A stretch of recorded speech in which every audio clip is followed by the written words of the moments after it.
welcome to Big Grief Questions. Kat Faraci here. Glad to see you came back, or maybe this is the first time you're checking out a video, but I'm glad you're here. It is my goal to talk about the things that a lot of people don't like to talk about in grief, or questions they don't like to answer. Not that I know all the answers, I do not, but I'm willing to go on this journey with you and have these conversations. So if you have a question about grief, please go ahead, put them in the comments below and I'll address them as I can. Or you can email me directly at biggriefquestions@balanceinggrief.com. Balance in Grief is my website. Check it out. You'll find me there. There's some free tip sheets on grief there, or you can find my book. Oh, there we go. Grief the Teacher. You can find it on Amazon, or you can get it through my website at balanceinggrief.com. So I appreciate that you're here, and so let's get to it. I have another question. And this question is, will this pain ever lessen? Will I ever get over this pain? Will it ever ease? I feel such pain in my loss. Will it ever be over? The answer is yes. Okay, I'm done. Cut. We're done. No, we need to go a little further with that, don't we? Because you know what? A lot of people would say no. I have seen it on social media where they're just kind of, I will never get over this pain. You will suffer forever. You will never get over the pain of your loss. And that's probably true for them because they believe that. They will probably never get over that deep pain because they are choosing to stay in it. Dare I say, we all have a choice. Now, the first thing I want to point out right now is that suffering and pain does not equal love with your loved one. I have talked with thousands of people, and many people are afraid to get over their grief, their suffering, or feel their pain, because if they do, they feel like, oh, I'm letting my loved one go, and I just love them so much, and the way I show them is in my suffering. And that's just hogwash. I'm just telling you, it's hogwash. That doesn't equal love at all. Flip it. Would you want your loved one suffering to show you how much they loved you? No. That's a ridiculous notion, and we need to stop saying that. Stop thinking that. So I wanted to talk about this pain that we're experiencing. And I realize I have experienced and I have witnessed the depth of pain that happens in grief, without a doubt. It is unique to each of us. All of us suffer in our own way. All of us grieve in our own way. I have no idea how badly you are suffering in your grief. And you know how I know that? Because you have no idea how I suffered in mine. Because we're unique. My relationship with my family who died was my relationship with my family who died. And your relationship with who died in your life is your relationship. And it cannot be compared. That's how I know. So there are basically 3 areas in your life that are in excruciating pain. Mind, body, spirit. Your mind, your body, your spirit. So let's go through those briefly. What is the pain going on in your mind? And basically, it's, how do I say? It is this constant barrage of thought of loss. And the ruminating thoughts that continue to go through it. And the fact that you even have a difficult time absorbing that information. Your mind is basically running through thoughts of every area in your life that is changing, of every loss you are encountering. Somebody who took care of these responsibilities was your loved one, and now you have that responsibility. It is the loss of the future you saw with them. It is the loss of the time that you had together, conversations that you have had together. It's all those little teeny tiny things. And when you are hit with grief, that's why it just feels like this great big flood, because it's like, it's not just this loved one died. It's loss. That's why it feels like waves, because it's like you encounter something more, and your brain is just ruminating over those thoughts. They won't shut off, and that is painful.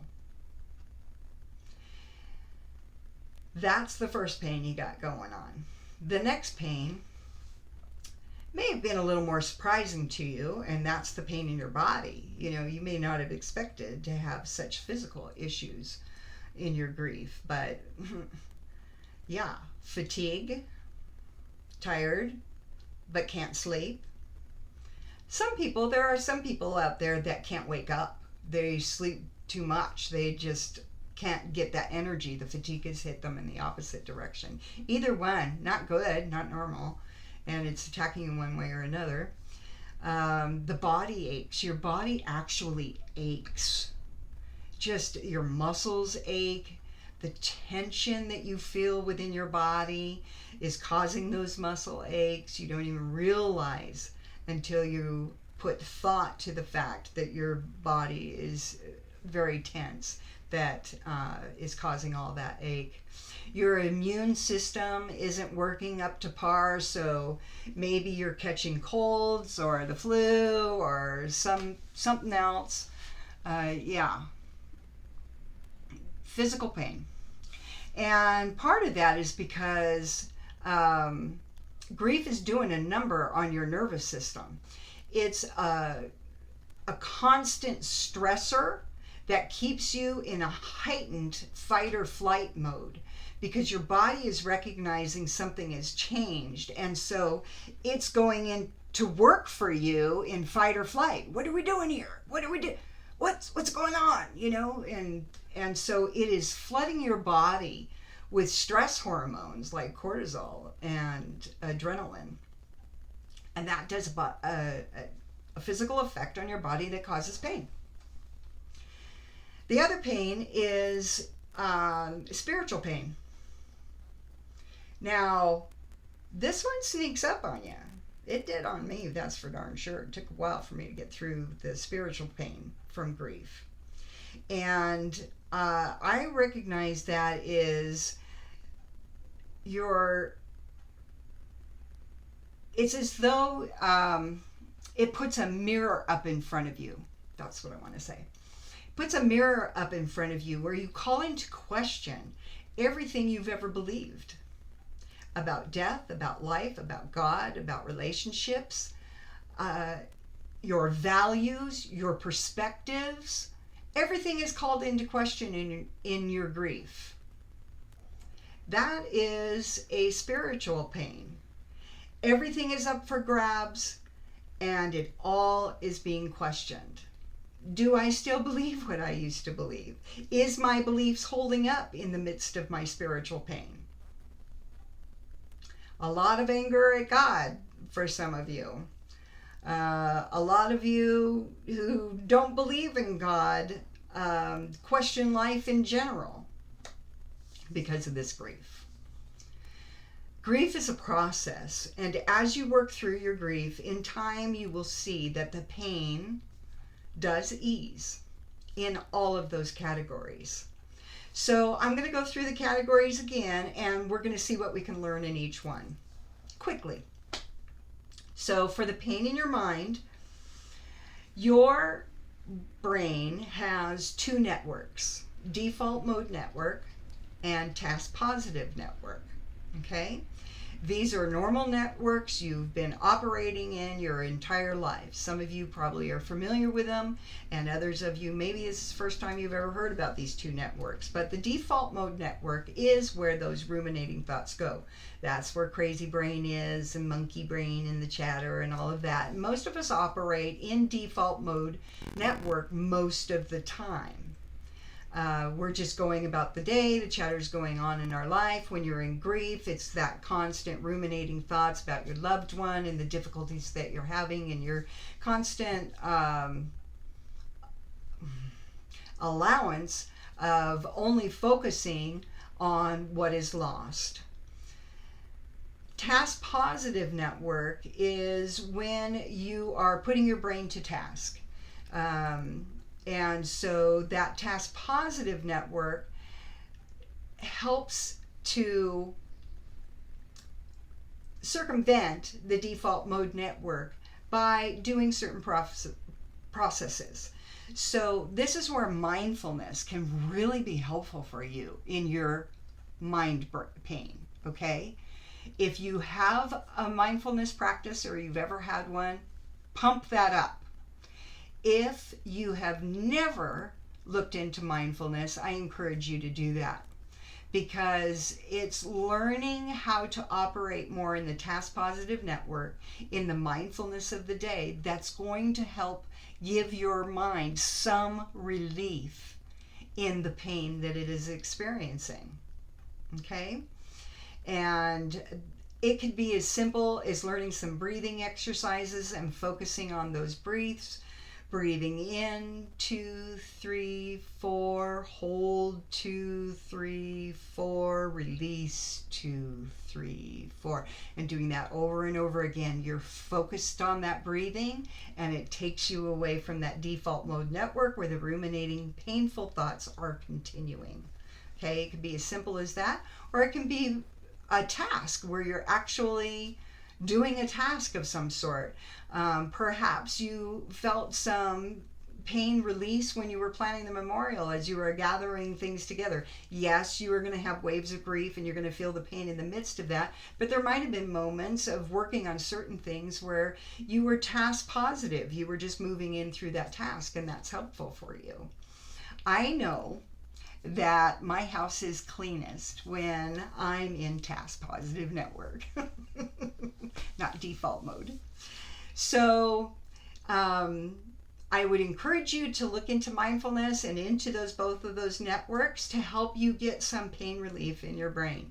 Eventually, the more you practice those things, you will find relief from that. You will be able to balance your way through that grief and be able to move through it a little easier. And over time, those practices just become your normal, and you will default into them because you know how it makes you feel. They will become common for you. It did for me. It did for a lot of people I've worked with, so I'm sure it will for you if you're willing to do the work. And that's a key thing, is it has to be a choice. It has to be a choice that you're going to make. Okay, let's move into the next one, and that's the pain in your body.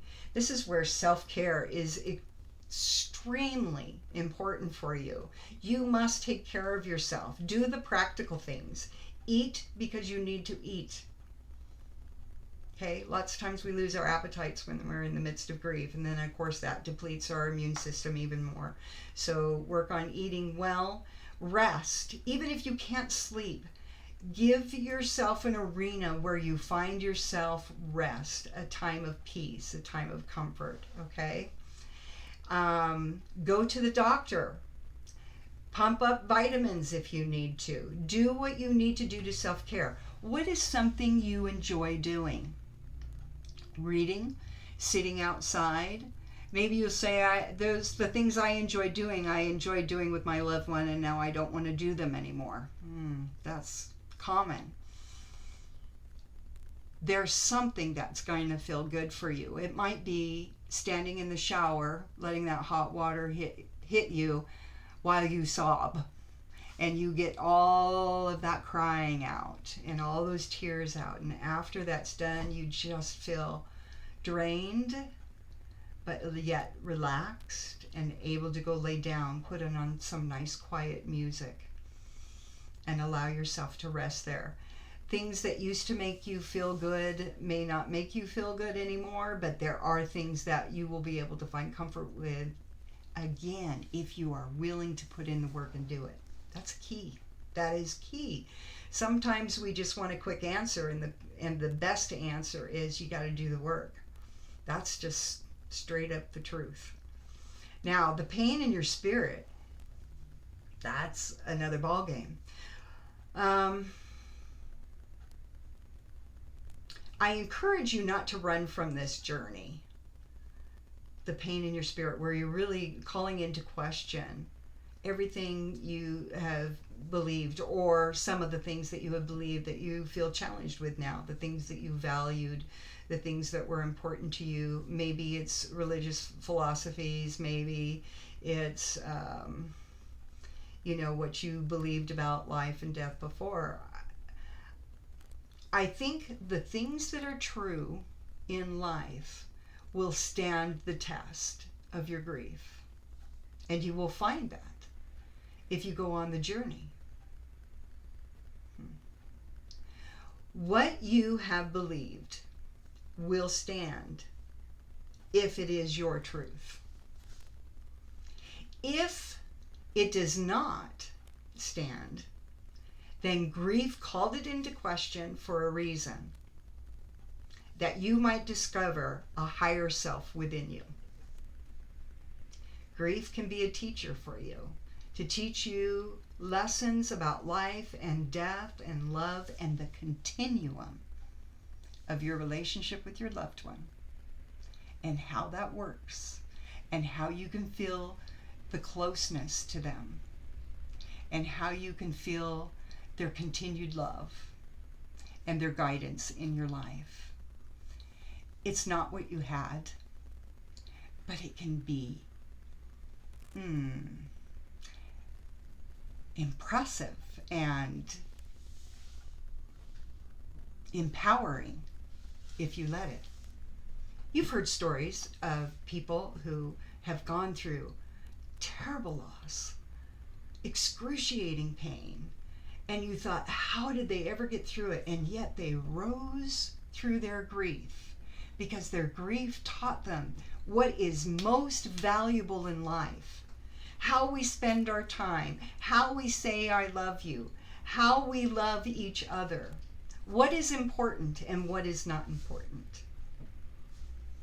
That's the pain of the spirit, but it is also how the spirit is relieved from that pain, is through growing and learning from your grief.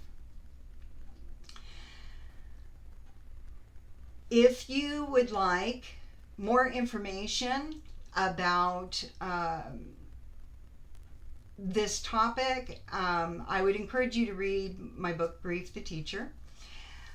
I would also encourage you to go to my website, balancinggrief.com. You will find a curriculum there. It's called Best Results Curriculum, Grief Curriculum, Best Results Grief Curriculum. It's available with a workbook as well. And BEST being an acronym. B is working through the understanding of the brain and how it works with grief and how you can help get relief through that. E is examining what you had believed, examining what you thought life was about. It's time to examine those things. It really touches on the pain of the spirit. And S being self-care, the importance of self-care and how you should take care of yourself. And T is techniques. Brain, examine, self-care techniques. BEST. Yeah. So go to balancinggrief.com. You'll find those things there. There's also some good free tip sheets for you, even on mindfulness and meditation, things that can help you work through this pain. So if you enjoyed this episode, I hope it was helpful for you. If it just pulled up more questions for you, put them in the comments below. I'd appreciate it. Or you, again, can email me directly at biggriefquestions@balanceingrief.com. All the links are below, and I appreciate your time. Please subscribe, share, and like. That would really help me out if you'd like to hear more from me, because I'd sure like to continue this conversation with you. All right, take care. Love ya.